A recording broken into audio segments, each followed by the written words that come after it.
Quem é edificado aí, levanta a mão. Glória a Deus. Quem está arraigado também, levanta a mão. Glória a Deus. Vamos lá então, sem perda de tempo. Vamos receber, como eu sempre digo, com muito entusiasmo, com muito amor no coração, com muita alegria. Não me decepcionem, vamos receber o nosso amado pastor Ronald Gustavo. Meu Deus, é ele, hein? Para ministrar edificados em Cristo. Deus abençoe, pastor Ronald. Ronaldo e Ronald, é a minha versão melhorada, mais jovem. Boa. Só tem que mudar lá, pastor. É muito forte, pastor Gilson, muito forte. O laptop veio do céu, exatamente. Pai do Senhor, meus irmãos, bom dia a todos, né? É um privilégio, uma honra poder estar aqui. Agradeço a Deus pela vida do pastor Silas Malafaia, que de maneira tão gentil abriu esse ministério para eu estar ministrando aqui na DEVEC, me apresentou aqui como ministrante, né, como pregador aqui numa reunião de obreiros. Eu sou muito grato a Deus pela vida do pastor Silas Malafaia, por tudo aquilo que ele tem feito para a minha vida, para o meu ministério, para a minha casa. Então deixo aqui um abraço ao pastor Silas e à pastora Elisete Malafaia. Também um abraço ao meu amigo pastor Odilton Ângelo, que Deus abençoe. Deixo um abraço aqui ao pastor Odilton. Agradecer a Deus pela vida do pastor Ronaldo, por mais uma vez mais permitir estar aqui nessa manhã para falar nessa jornada de educação cristã, nesse evento tão importante para a gente falar sobre a palavra de Deus, sobre teologia boa, para a gente falar sobre o evangelho. Estou acompanhando a minha esposa Graciele, revendo amigos aqui com o pastor Vicente Sabatino, Deus abençoe a sua vida. O maior pregador da DEVEC, pastor Eliseu Fernandes, Deus abençoe a sua vida. Difícil falar perto do pastor Gilson Paulo também, um grande amigo, Deus abençoe. Pastora Ivana, né? Agora eu já falar doutora. Pastora, doutora Ivana, Deus abençoe. É forte, irmão. Eles ficam me zoando, mas é pastor, Deus abençoe, pastor, a sua vida. Bem, meus irmãos, a gente vai falar, a minha palestra é sobre edificados. A lição na apostila, eu queria que você pegasse a apostila que a gente vai fazer um acompanhamento aí da apostila. Fiz uns slides aqui, pode passar aí o primeiro. Colossenses capítulo 2, verso de número 7. Nele alicerçados e edificados e confirmados na fé, tal como fostes instruído, crescendo em ações de graças. Colossenses capítulo 2, versículo 7. Pastor Eliseu Fernandes fez uma introdução aqui maravilhosa a respeito da carta, falou sobre o seu esboço temático, os seus assuntos a respeito da carta, então ele já adiantou bastante a respeito daquilo que eu poderia falar. Por isso que na apostila, se você, no material que eu fiz do artigo, eu já fiz posterior àquilo que o pastor Eliseu tinha feito, porque ele de maneira muito gentil enviou o artigo, então eu pude, através do artigo dele, ter um norte e não falar dos mesmos assuntos que ele tinha falado. Ele preparou o terreno, então a gente vai falar sobre o edifício. Pode passar o slide, por gentileza. Como é que o evangelho chegou na região do Vale do Rio Lico? Nessa região da Ásia Menor. O evangelho vai chegar na terceira viagem do apóstolo Paulo, no ano de 52 a 55 depois de Cristo. Se você quiser abrir a sua Bíblia, isso está em Atos capítulo 19. De toda a experiência missionária do apóstolo Paulo, o lugar que ele mais se deteve como pregação em missiologia foi na região de Éfeso. Ele passa ali em torno de aproximadamente 3 anos na região de Éfeso. Por que Paulo ficou praticamente 3 anos ali naquela região de Éfeso? A ideia missionária do apóstolo Paulo, ele sempre seguia a mesma ideia. O que ele fazia?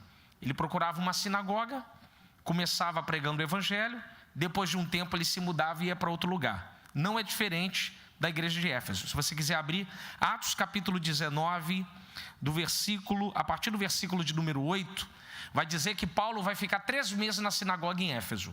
Éfeso era uma das grandes cidades do mundo antigo, junto com Alexandria, Antioquia da Síria, Roma e Atenas. Éfeso é uma cidade cosmopolita, Alguns dizem, como Hendrix, dá em torno de 500 mil habitantes na região de Éfeso. Então, uma cidade muito grande. Só para você ter uma ideia, a cidade era tão grande, era tão cosmopolita, que além da sua grandeza arquitetônica, de porto, locomoção de pessoas de toda a parte do Império Romano, também como capital de cunho sagrado da época, de cunho histórico sagrado, por causa do templo da Diana, ou Artemis, o templo da Diana dos Efésios. Antípatro de Sidom, um historiador, ele vai listar as 7 maravilhas do mundo antigo, e uma delas é o templo da Diana dos Efésios. Quando Paulo chega ali, no verso de número 8, o texto diz assim, que Paulo vai ficar 3 meses pregando na sinagoga. Só que o verso de número 9 diz que depois ele vai ficar na escola de Tirano, durante 2 anos. É como se Paulo saísse da sinagoga, porque ele está vendo que o coração do povo está pedra, não consegue penetrar o evangelho, ele sai dali. Então ele vai para a escola de Tirano, ele loca um lugar e ele começa a ministrar durante 2 anos. O Códex, aí eu vou usar um pouco de teologia, né? O pastor Ronaldo saiu, então eu vou falar aqui. O Códex, né, o manuscrito de Beza, documento D, vai dizer o seguinte, que Paulo vai ficar da 5ª até a 10ª hora, durante 2 anos, ensinando o evangelho, mais ou menos de 11 da manhã às 4 da tarde, todo dia, ensinando o evangelho, durante 2 anos, pastor Vicente. Todo dia, de 11 da manhã às 4 da tarde. Isso dá em torno de 3.000 horas de aula. Qual é o resultado? Atos 19, 10. Eu queria que você abrisse a sua Bíblia, para a gente poder fazer essa leitura. Atos, capítulo 19, versículo de número 10. O que vai acontecer com essa ensinamento do apóstolo Paulo tão incisivo? Muito obrigado, meu amigo. Tão incisivo. Durou isso por espaço de 2 anos, dando ensejo a todos os habitantes da Ásia que ouvissem a palavra do Senhor, tanto judeus como gregos. Ou seja, o ensinamento de Paulo foi tão profundo, foi tão firme, que todos os habitantes da Ásia ouviram, ou seja, puderam escutar o evangelho. Por que ele precisou ficar tanto tempo ali? Porque ele, para construir um edifício, edificar uma igreja, ele precisava fazer o que o pastor Eliseu disse, alicerçar a fé no Cristo, para poder construir uma igreja sólida, firme, que não pudesse ruir por causa do tempo. Porque ele sabia que era um ambiente extremamente hostil, complexo, pagão e muito difícil. Em Atos 19, verso 18 a 20, vai ter um texto importante para a gente poder dar um entendimento um pouco mais para frente da lição. 18, 20, diz assim: muitos dos que creram vieram confessando e denunciando publicamente as suas obras. Também, muitos dos que haviam praticado artes mágicas, reunindo os seus livros, os queimaram diante de todos. Calculando os preços, achou-se que o montante estava aproximado a 50.000 denários. Assim a palavra do Senhor crescia e prevalecia poderosamente. Isso é para você ver um nível de problema espiritual que tinha ali, paganismo, ou seja, livros de arte mágica. Então é um terreno muito difícil de você levantar o evangelho, se você não solidificar bem, alicerçar bem ele na fé. Então Paulo está fazendo o trabalho literalmente de um construtor. Ele está planando o terreno, fundamentando as bases para poder construir o edifício cristão. Eu acho isso interessante, continuando no livro de Atos, no verso de número 25 do mesmo capítulo, Demétrio, que é um ourives que fazia nichos de prata de Diana, ele vai chegar a uma conclusão tão fantástica no texto bíblico, tão maravilhosa, que muitos teólogos, aí eu estou falando porque é minha turma, muitos teólogos têm até dificuldade de identificar isso que Demétrio identificou. Verso de número 25, diz assim: convocando juntamente com os outros da mesma profissão, como se fosse um sindicato, uma cooperativa, Disse-lhes: senhores, sabei que deste ofício vem a nossa prosperidade, que era fazer nichos de prata de Diana. Estais vendo e ouvindo que não só em Éfeso, mas em quase toda a Ásia, este Paulo tem persuadido e desencaminhado muita gente, afirmando não serem os deuses os que são feitos por mãos humanas.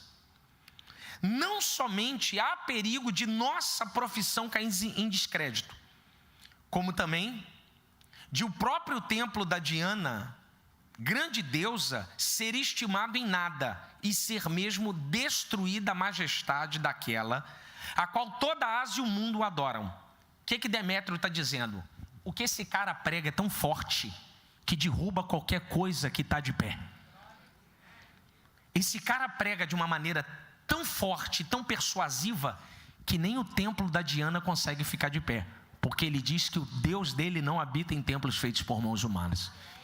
O que esse cara prega é tão forte que a gente sobrevive vendendo idolatria e a gente vai ficar desempregado. Em outras palavras, aonde a verdade chega, a mentira não prevalece. Isso é Demétrio, que não era teólogo, não era filósofo, ele só fez o ambiente histórico, né? O horizonte histórico, olhou para frente, né? Teve lá uma iluminação inside, ó. O que esse camarada está fazendo vai derrubar a nossa profissão. Isso é para você ver como estava o evangelho no vale do rio Lico. Como é que estava aquela região de Éfeso? Uma região pagã, idólatra, mística, cheio eivado de feitiçaria, fora um punhadinho ali de judaísmo que tinha. Então isso tudo, para Paulo construir a igreja, ele precisava delimitar exatamente o que é cristianismo e o que é paganismo. E isso ele fez, isso quem faz muito bem é Lucas, quando faz a narrativa de Atos. Por exemplo, você lê Atos dos Apóstolos, Atos tem duas divisões muito fortes. Atos capítulo 15, Paulo vai tirar a igreja de dentro do mundo judaico. Pode anotar aí, Atos 15, Paulo tira a igreja de dentro do mundo judaico. Paulo vai dizer assim, ó, cristianismo é uma coisa, judaísmo é outra. Atos 17, Paulo vai tirar a igreja de dentro do mundo pagão. Ele vai falar assim, cristianismo é uma coisa, paganismo é outra. Primeiro ele vai rechaçar a ideia judaica de costurar o judaísmo no cristianismo em Atos 15, sobre circuncisão. E depois em Atos 17, no Areópago, ele vai debater com os filósofos epicureus e estoicos e vai dizer assim, ó, uma coisa é vocês, outra coisa somos nós. Vocês não creem em ressurreição, mas nós cremos em ressurreição. Então ele vai ter essas grandes... Então Paulo, a todo momento, ele vai sempre deixar o cristianismo de um lado e vai se separar de maneira muito assim, muito interessante. O que é cristianismo, o que é judaísmo e o que é paganismo. Para dizer o quê? A igreja não pode misturar sua pregação com paganismo, nem a sua pregação com judaísmo. Igreja é uma coisa, judaísmo é outra. Igreja é uma coisa, paganismo é outra. Então ele precisava desse tempo de 3 anos em Éfeso para poder pregar o evangelho. Então o que ele faz? Epáfras, meu amigo pastor Eliseu disse muito bem, se você quiser abrir a sua Bíblia, por favor me acompanhem. Colossenses capítulo 2, verso de número 1. Colossenses 2, 1. Diz assim: gostaria, pois, que soubesse quão grande luta venho tendo mantido por vós e pelos laodicenses, porquanto não viram a minha face. Provavelmente, né, o que a gente aprende, que a gente estuda, Eugene Borg, Introdução à Teologia do Novo Testamento, editora Paulus, Raymond Brown, editora Paulinas, Frank Tillman, Teologia do Novo Testamento, editora Shed Publicações, todos eles, inclusive Rinaldo de Fabris, Comentário das Epístolas do Apóstolo Paulo, volume 3 da editora Loyola, todos eles vão falar o quê? Paulo não foi a Colossos, não evangelizou Colossos, enviou Epáfras, ele fez a evangelização tanto de Colossos, quanto de Laodiceia, que estava a 16 quilômetros a leste, como diz o Atlas da editora Vida Nova, e estava próximo a Hierápolis. Eram cidades muito, muito próximas, Hierápolis, Colossos e Laodiceia. Então Epáfras é enviado missionário para lá, evangeliza aquela região, enviado por Paulo. Se você der uma olhada na apostila, por gentileza, aí na sua apostila, eu não sei qual é a página que está, mas procura a nota de referência 20. Nota de referência 20. O'Connor escreve que a probabilidade é que Epáfras tivesse tido algum modo ligado à exportação de tecido do vale do rio Lico. Se Lídia de Tiatira vendia em Filipos, não é impossível que o produto superior de vale do rio Lico não fosse comercializado por Epáfras na Macedônia ou na Caia. O'Connor, que é um autor, ele vai dizer que provavelmente Epáfras conheceu Paulo, porque Epáfras era vendedor de tecido do vale do rio Lico e ele encontrou Paulo em uma dessas viagens. Por que aquela região era muito conhecida pela ideia do têxtil? É só você lembrar de Laodiceia. Laodiceia tinha colírio, lembra a vestidura? Lembra a vestidura? Então, aquela região. Eles tinham uma indústria têxtil que era uma das maiores da Ásia Menor. Então, alguns dizem que provavelmente Epáfras era vendedor de tecido, conheceu Paulo, Paulo ganhou ele para Jesus, ele morava naquela região de Colossos, então Paulo usa um habitante daquela região como missionário. O que eu vou dizer? Uso uma frase que eu queria que fosse minha, mas não é. É do saudoso doutor Russell Shedd. Shedd dizia uma coisa: o maior campo missionário que existe é a nossa família.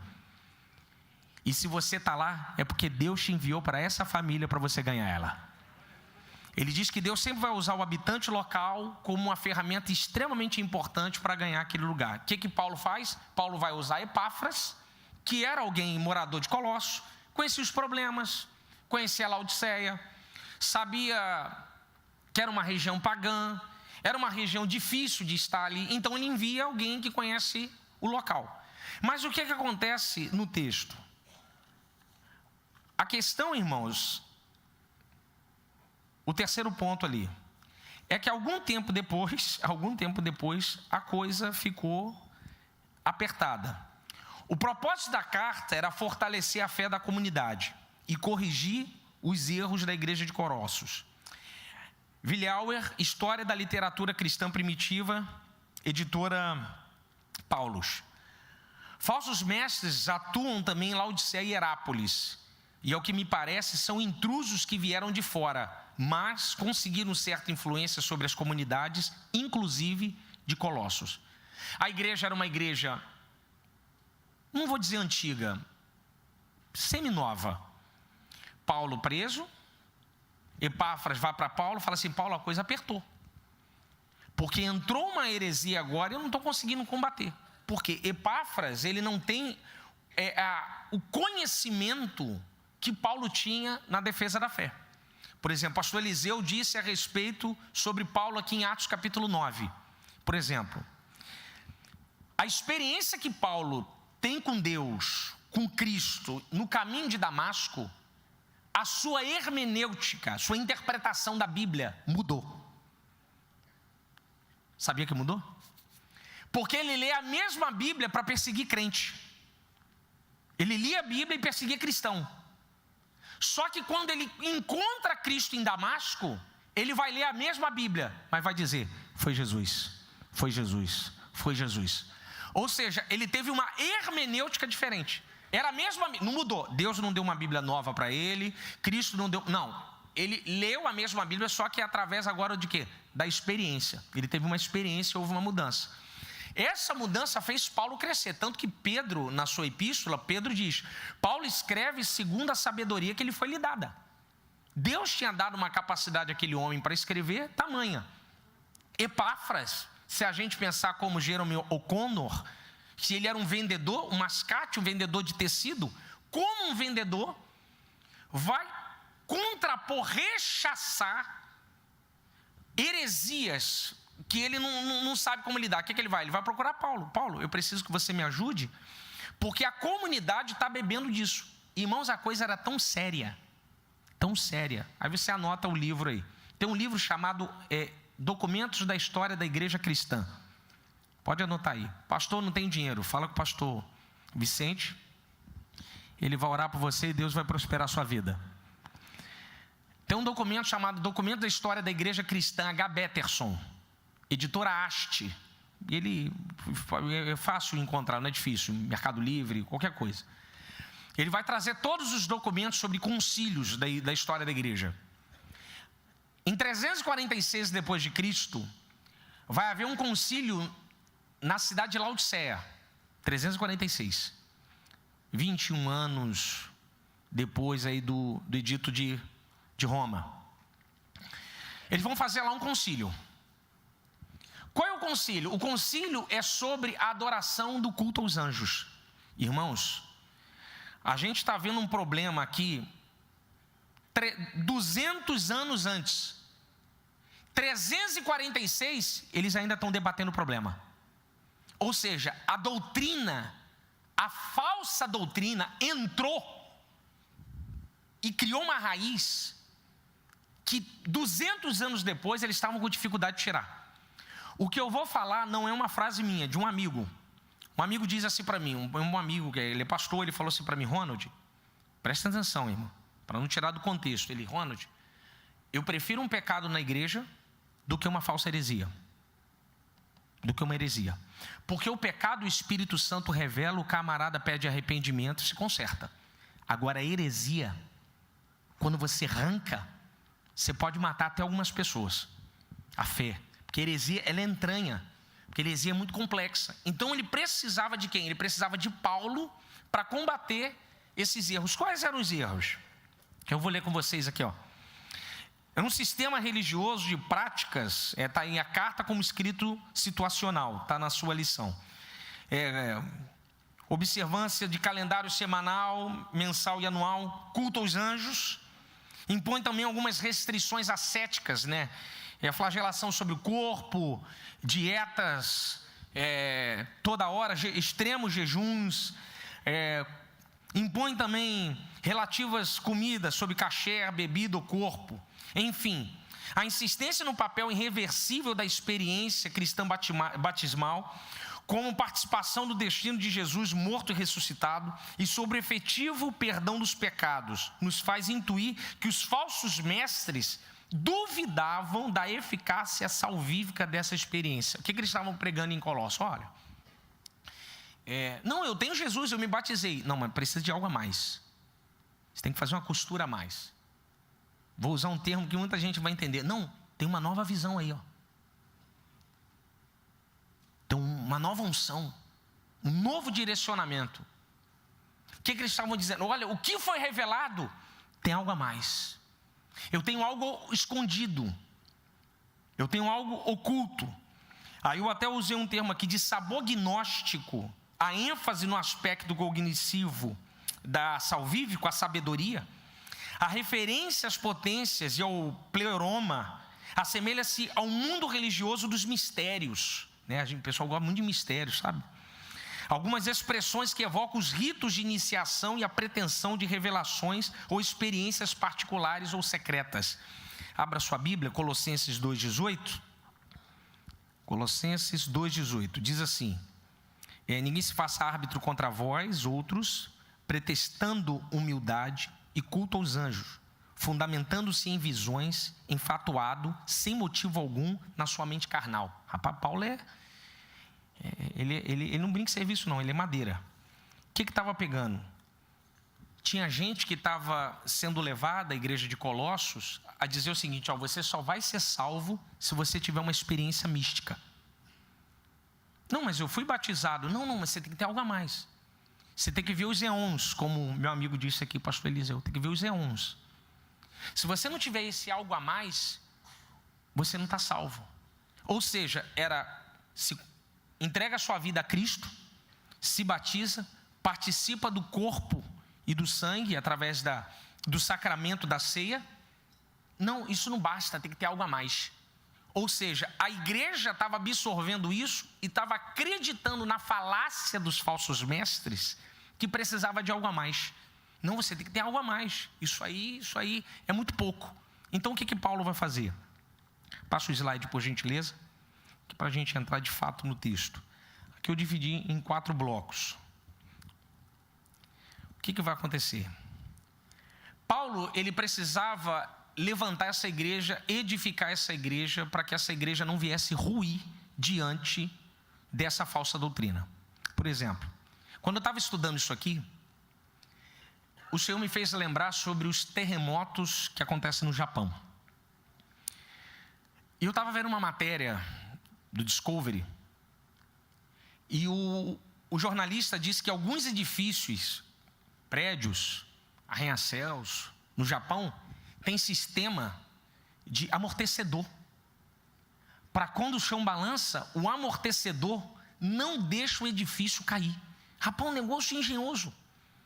Aí mostra lá os grandes amortecedores nos edifícios, nos prédios. No Japão, e eles tremendo amortecedor segurando. O que Paulo está querendo? Paulo está querendo fundamentar a igreja, que já está fundamentada na fé, mas ele precisa fazer a igreja crescer em Éfeso, para quando vierem os tremores heréticos, os ventos de doutrina, não derrube a igreja que está fundamentada em Cristo. Então ele precisa edificar. Então a primeira coisa que ele vai fazer, a base continua sendo Cristo.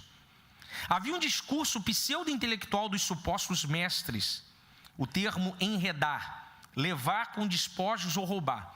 Os falsos mestres são pintados como bandidos, isso é Paulo pintando, os quais atacavam o reino de Deus e levando como despojos os membros.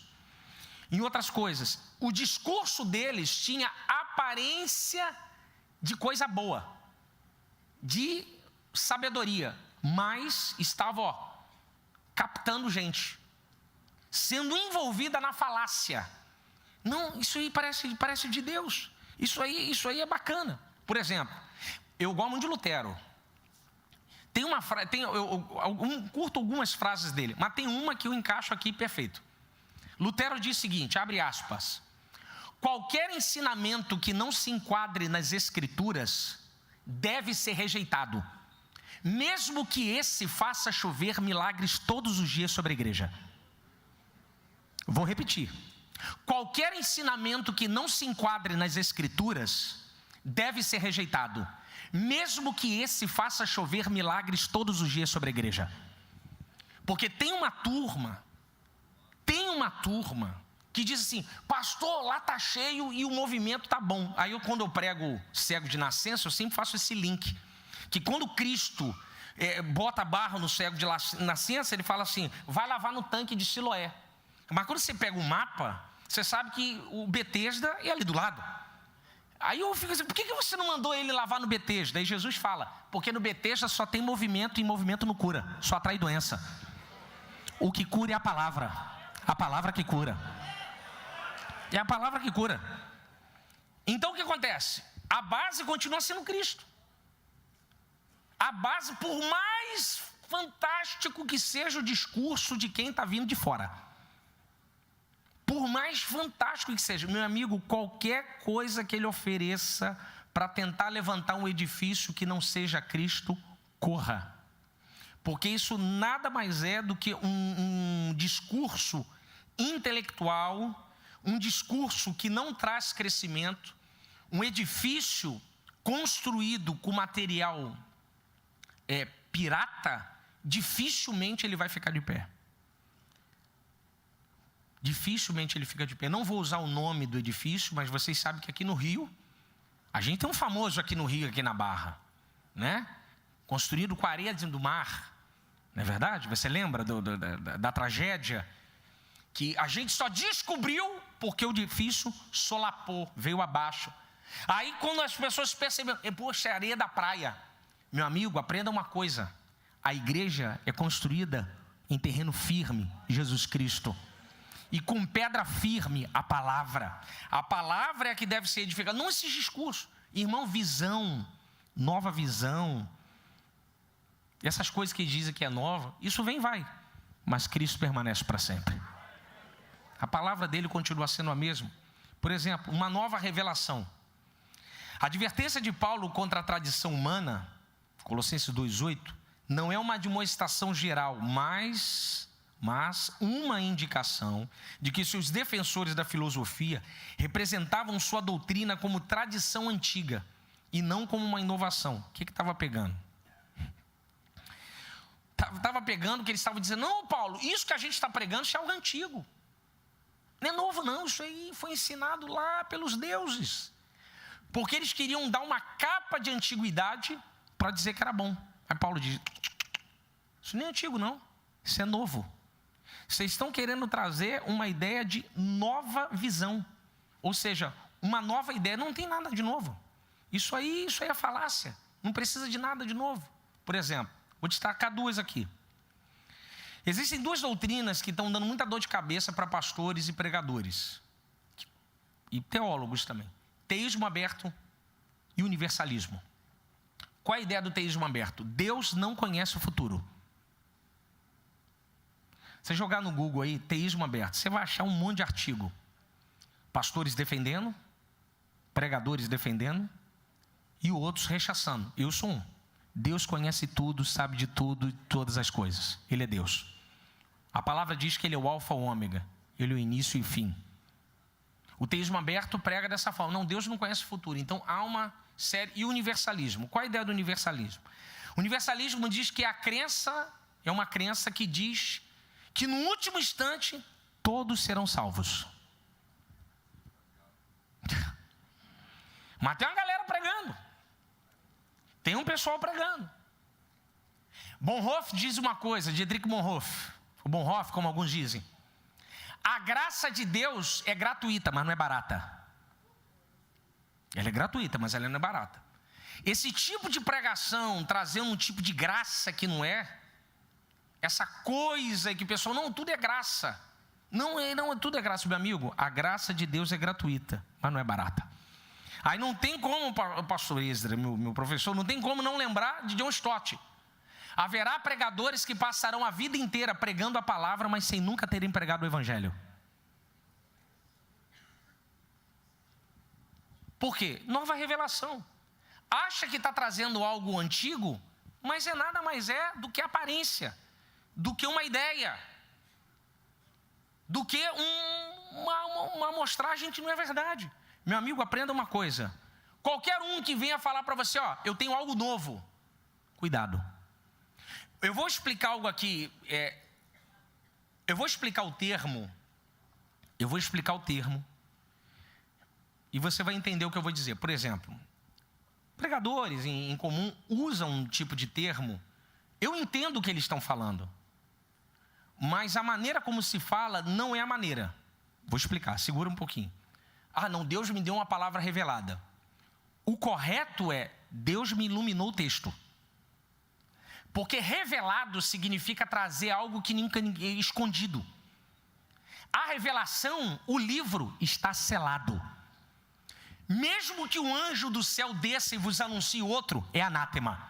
O que você tem, fica tranquilo, é o que você tem. É o que ele queria para você. Aí eu concluo na frase de Lutero. Fiz um acordo com Deus. Não quero que Ele me dê sonho, nem anjos, nem visões. Estou satisfeito com dons das Escrituras Sagradas, que me falam tanto dessa vida quanto daquela que há de vir. A gente fica muito preocupado. Não, fulano foi lá no inferno. Aí você lê lá o livro. Né? Aí você lê, rapaz, tem um YouTube, mas não vou falar o nome do santo, que não dá problema. O cara foi dizer, uma senhora, ela diz que foi 19 vezes no inferno e 6 vezes no céu, pastor Esdras. Exatamente, é isso aí. Aí eu falei para minha esposa, eu falei assim, ela deve ter uma agência missionária ou alguma coisa de viagem, sei lá. Aí grava vídeo no YouTube, contando coisas que não está na Bíblia. Contando situações que não está na Bíblia. Não, pastor, é porque o senhor não é espiritual. Peraí, rapaz. Eu sirvo a Cristo. Eu creio que o seu sangue que derramou há 2000 anos atrás continua tendo o mesmo poder hoje. Eu creio nisso. Eu creio nesse poder, nessa graça. Mas eu não preciso de algo a mais. Eu não preciso, sabe, a gente tem bebido muito em cisterna rota, enquanto a fonte de vida está na sua mão, fechada em casa. Não, você viu o que o fulano falou no livro? Filho, aquilo é água engarrafada. Fonte de vida é essa que está na sua mão, é a palavra de Deus, essa é a fonte de vida. Então a gente precisa de algo a mais. O que Paulo está dizendo? Olha só, isso é tradição humana. Isso é tradição humana. Isso é falácia. Rapaz, se a gente contar as histórias de vento de doutrina, de 1980 para cá, teve a coisa, cara, a história da igreja. Teve muita coisa. Muito movimento. Mas quem é fiel à palavra, está de pé. Está firme, aleluia. Porque não precisa de nada, há algo a mais. O texto vai dizer. Olha o seu texto aí, edificados. No grego a palavra edificados significa edificar sobre. Este verbo está no presente e deve haver um processo contínuo de aprimoramento, de crescimento, devido ao nosso relacionamento com Cristo. Ou seja, é diário. É uma construção de um edifício, um tijolo por dia. Você vai construindo o seu edifício com calma. De maneira calma. Não tenha pressa. Não fique preocupado com quem está construindo rápido. Construa com calma. Olhando a palavra, olhando Cristo, olhando exatamente o que você está fazendo. Eu tenho um amigo, vou citar a frase dele, André Fonseca. Uma certa vez eu estava tomando um suco com ele no Rio, na época que eu trabalhava aqui no centro. E a gente tinha tomando um suco lá batido lá no liquidificador, uma acerola. E André, cabeção, em todos os sentidos. E ele sentado comigo, e aí ele pegou o copo e ele falou assim: pô, tá vendo essa espuma aqui, Ronald? Bebe a espuma aí do acerola aí. Eu fui beber a espuma. Falei, pô, boa espuma então. Tem gosto de acerola, cheiro de acerola, sabor de acerola, mas não tem o nutriente da acerola. Aí falei, ele assim é o falso evangelho. Tem gosto de evangelho, sabor de evangelho, cheiro de evangelho, mas não tem o nutriente que é o evangelho. Quando Paulo escreve Gálatas e vos anuncia um outro evangelho, Hendricks, comentário de Gálatas da cultura cristã, anota aí para comprar ou pede o pastor Ronaldo, ele vai orar por você. Hendricks diz o seguinte, que quando Paulo diz assim, outro evangelho, ele diz que é como se fosse um copo de suco, só que com uma gota de veneno. Mata de sede, mas mata a sua vida. O outro evangelho, quando você é edificado em outro evangelho, o cara tem aparência de salvo. Cara de salvo, cheiro de salvo, dizime igual salvo, mas no primeiro vento sai. E o cristão que é edificado, solidificado na rocha, ventou, eu fico. Parou o vento, eu fico. Fulano vai cantar, eu fico. Fulano não canta, eu fico. Eu não estou aqui por quem está, eu estou aqui por aquilo que ele é, por quem ele é. Aleluia.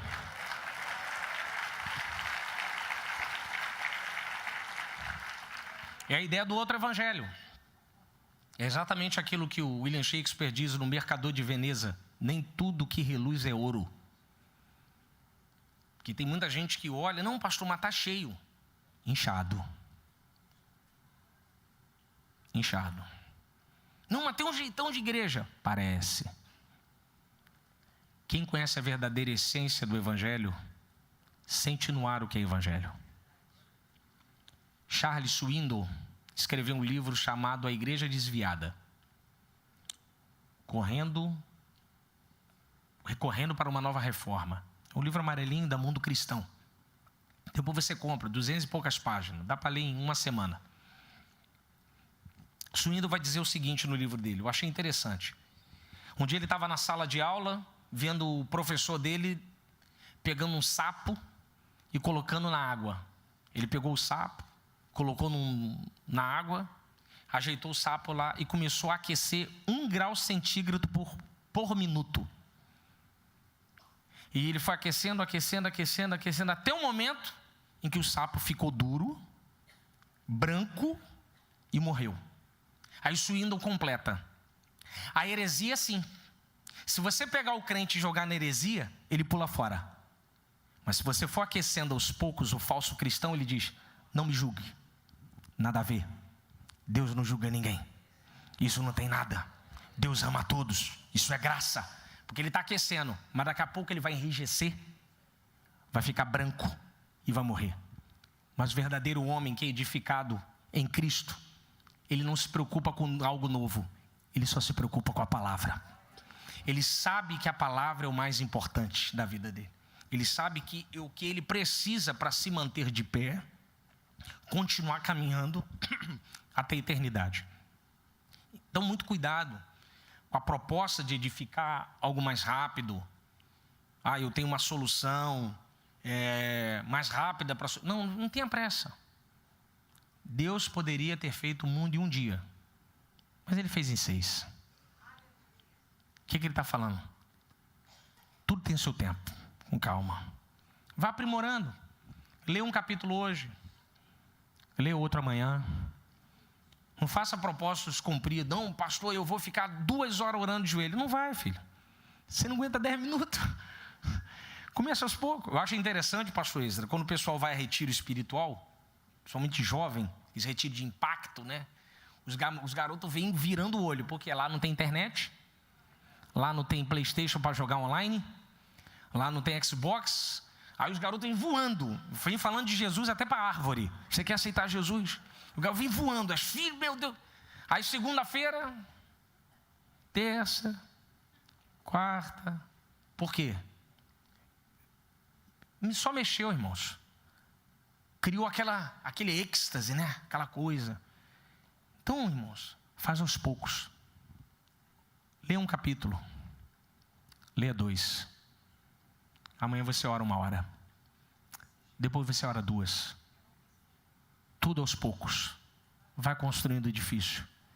Enquanto tem homens correndo atrás de novidade, você continua aonde? Na cruz do Calvário. Aleluia. Colocando a sua fé lá, edificando. Verdadeira sabedoria. Já caminhando aqui para o final. O difícil esquema ascético da filosofia pode parecer sábio de forma superficial, mas é apenas farsa. Todos os tesouros da sabedoria e conhecimento se encontram em Cristo. O único método eficaz para resistir às tendências da carne é morrer e ressuscitar com Ele. Eu tenho uma grande preocupação com essa questão de esses novos movimentos que têm chegado, porque ela dá um ar de uma sabedoria, parece uma coisa bacana, mas aquilo faz um mal, irmãos. Faz um mal terrível. Mas Paulo diz aqui, a verdadeira sabedoria e do conhecimento encontram-se em Cristo. É o único método eficaz. Não existe, irmãos, outro lugar que a gente possa beber uma sabedoria verdadeira do que a sabedoria do Cordeiro, do que a sabedoria da cruz do Calvário. Então a gente não precisa se preocupar com algo novo.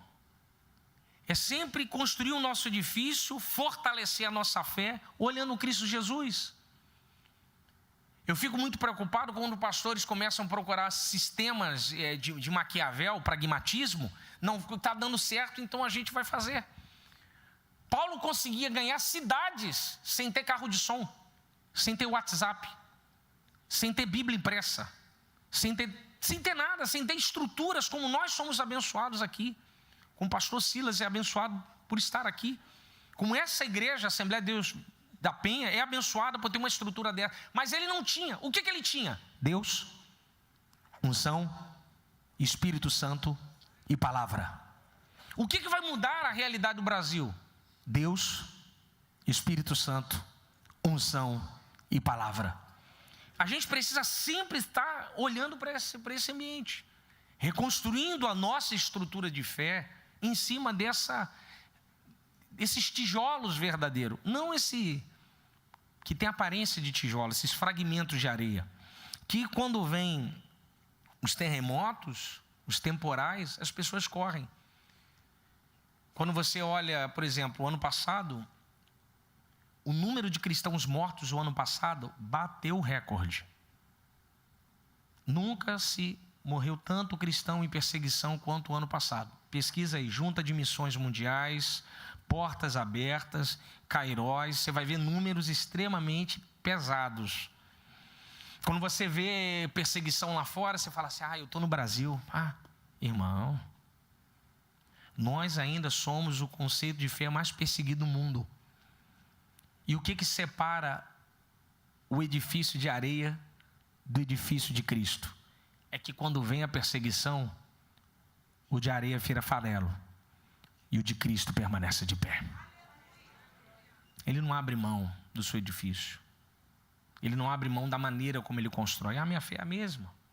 É Cristo Jesus, minha comunhão com os meus irmãos, é participar da ceia do corpo do Cordeiro, é crer que no batismo, crer na ressurreição. É a mesma coisa. Não se preocupa com aquilo que as pessoas falam para você. Ah, você teve aquela experiência. Aí você tive uma experiência fantástica. Encontrei Jesus e Ele mudou a minha vida. Ele transformou a minha vida. O que de Colossos estava acontecendo isso. Aí quando, já caminhando para o final, 40 anos depois, vão olhando pelas missões de Paulo. Apocalipse, ano 90, descrição. Lê Laodiceia, igreja morna. Parece que a heresia entrou, esfriou a fé do povo. Éfeso. Éfeso é a primeira igreja lá das 7 cartas. Como é que estava a igreja de Éfeso? Perdeu o amor. Porque na luta contra a heresia, eles ficaram tanto naquela luta, se esqueceram de coisas tão simples. Perderam o amor, porque o desafio, a batalha, lutar contra a heresia, irmãos, é difícil. A heresia, os ventos de doutrina são perigosos. Porque os ventos de doutrina, às vezes a gente encontra alguém que a gente ama e a pessoa está envolvida nesse vento de doutrina e ela prega para você de uma maneira tão fantástica, ele é seu parente, é seu amigo e você sabe que é mentira. Aí talvez você, para não perder a amizade, não ficar mal, essa coisa do politicamente correto que a gente está vivendo, a gente fica meio assim. Mas se a heresia começar a adentrar dentro da sua vida, da sua casa, bata o pé. Fala, aqui quem manda é Cristo. A minha casa está em Cristo e eu vou edificar nele. Eu não vou edificar em algo novo, nem algo que está chegando agora. Pode passar o slide? Aí um texto de Coríntios que eu acho que resume muito bem o que é a ideia de edificados. Certamente a palavra da cruz é loucura para os que se perdem, mas para nós que somos salvos, poder de Deus. Que você edifique, cresça sempre na palavra, na comunhão dos irmãos, em oração, fugindo de algo novo. Porque, irmãos, tudo que a gente tem, a gente já precisa. Está nas suas mãos, a palavra de Deus. Que Deus abençoe você, em nome de Jesus.